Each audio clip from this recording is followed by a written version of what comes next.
Hi girls, these are the notes for 3M, exponential equations, and these are great. You're going to be using these in year 11 a lot. So these are of the form, so this is kind of the rule, where I have a number and x is in the power, okay? And that number has to be bigger than 0. It could be a decimal between 1 and 0, but it can't be negative. And b has to be bigger than 0, and a can't be 1. Okay, so that's the rule. So here's a little example, like 2 to the x equals 8. And I think it's pretty easy to see because we know 2 to the third equals 8, that x equals 3.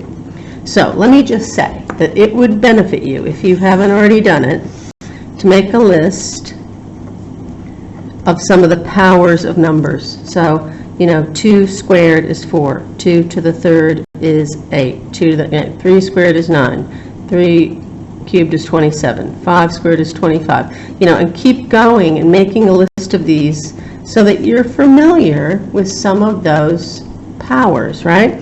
So if this is the number, then this row is n squared, this row is n cubed, this row is n to the fourth, this row is n to the fifth, just a few, so you have a nice list of some powers so you recognize some of these. So, for instance, let's start with one that says 1. There's one example right there, but here's one. 3 to the x equals 1 over 9. Wow. What's that going to be? Well, remember, 1 over comes from negative indices, but here's how we're going to do these problems.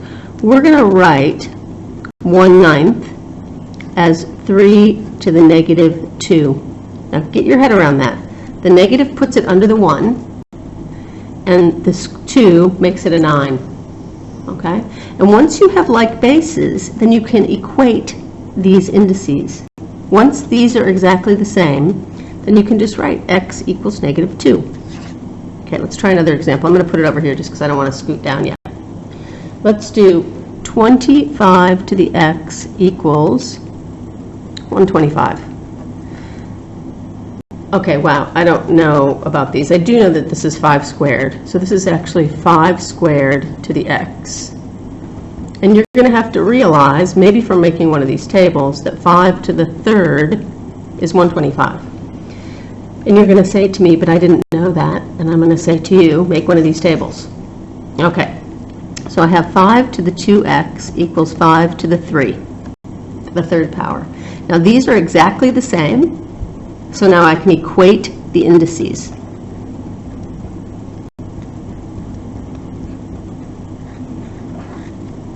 Good enough? All right.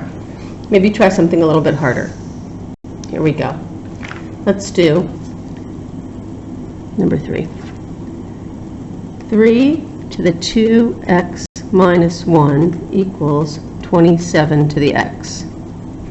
These are examples from your book, by the way, so you'll see them. 3 can't be broken down at all, so I'm going to leave that.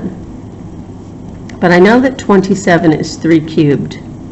How do I know that? Because I made one of these lists, so I know what some of the powers are.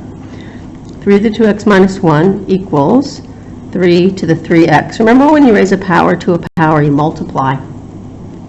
Okay, now I have exactly the same index, exactly the same base, so I can equate the indices. So now the next step here is to equate indices. I'm going to actually write that. Okay, so when the bases are exactly the same, I can write 2x minus 1 equals 3x. I'm not dividing by 3. I'm not crossing these 3's out. I'm saying if I have 3 to some power and I have 3 to some power, then the two powers have to be the same. I can't raise 3 to 2 different powers and get the same thing. So I have negative 1 equals x. Very good. Now, negative 1 is fine for x. Remember, in my rule, the a had to be positive, the b had to be positive, and the a could not be 1. It didn't say anything about the x. The x can be anything that I get.